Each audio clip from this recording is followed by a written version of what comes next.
This sculpture is a part of the Parthenon, which is a building that is on the Acropolis, and the Acropolis is in Athens. All of the sculptures relating to the Parthenon are accredited to the sculptor Phidias. So this sculpture, this little fragment here, is called Plaque of the Ergastines. So the rest of the identifying information is the same as the Parthenon, same as the Acropolis, and all the sculptures that kind of go with that whole area. We need to know this is classical, and then it is marble. If you have the textbook that we're using in class, you can follow along, kind of read page 132 where it talks about this fragment. All right, this word here, Ergastines, that is the name of these specific women. So the young women in charge of weaving the peplos garment that was offered to Athena. We're going to talk about that ceremony. We've already talked about ceremony a little bit when we talked about the Athenian agora. Remember, agora is marketplace, and this whole area centered around the Panathenaic processional way, that Panathenaic way, that pathway that I kind of outlined in red that led up to the Acropolis. So the figures that we're talking about right now represent that procession, the Panathenaic procession. Here's some pictures I found when I Googled the Panathenaic procession. I would summarize these notes. Don't write that word for word in your notes. But the Panathenaic procession, this was a festival that took place every 4 years. And then the function of it was leading up to the Acropolis, where they would clothe the giant Athena sculpture with this newly woven peplos garment that the women made. So the great Panathenaea is the greatest festival of the city, and it's all to honor the goddess Athena. All right, the Parthenon frieze, and I'll show you what that means in a bit. That is the high relief marble sculpture created to adorn, decorate, right, the upper part of the Parthenon's colonnade. So this fragment that we're looking at is a fragment of that frieze. So when I say frieze, I'm not telling you to freeze. It's a different way of spelling it. But that is this whole section that went all the way around the Parthenon. So it's like a double colonnaded structure.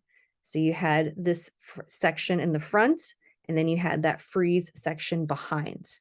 All right, the Parthenon is a Doric temple, and there is an inner colonnade just inside the outer Doric columns. So here's your series of Doric columns, and then you have an inner colonnade with Doric columns, and then this section that went all the way around was called the frieze.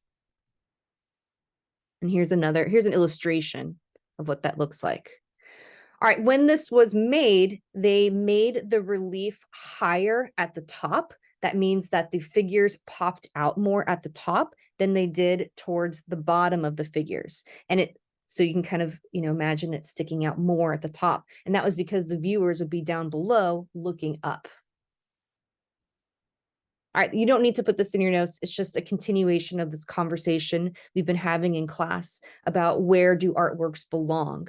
So most of the frieze, right, that came off of the Parthenon is all now, there's 80 meters of it in the British Museum.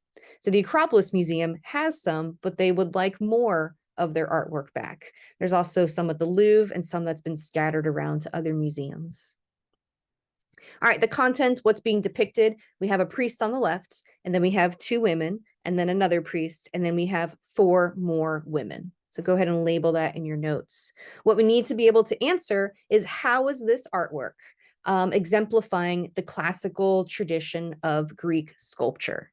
So if we compare this to the most classical of all classical Greek sculptures, his name is Doryphorus. He's made by Polykleitos. We're going to sing about him later.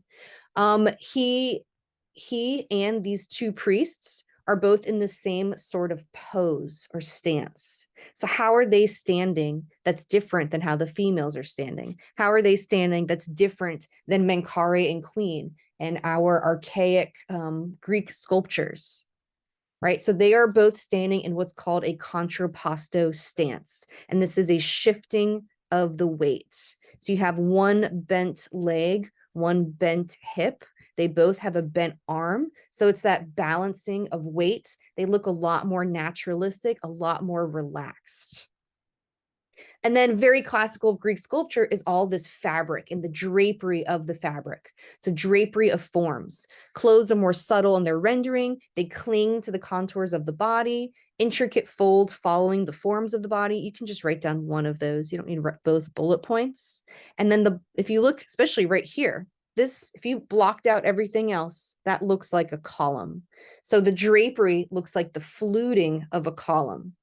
All these females look like columns.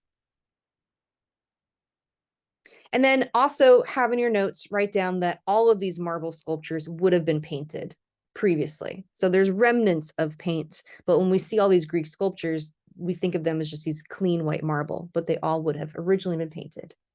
And we're done.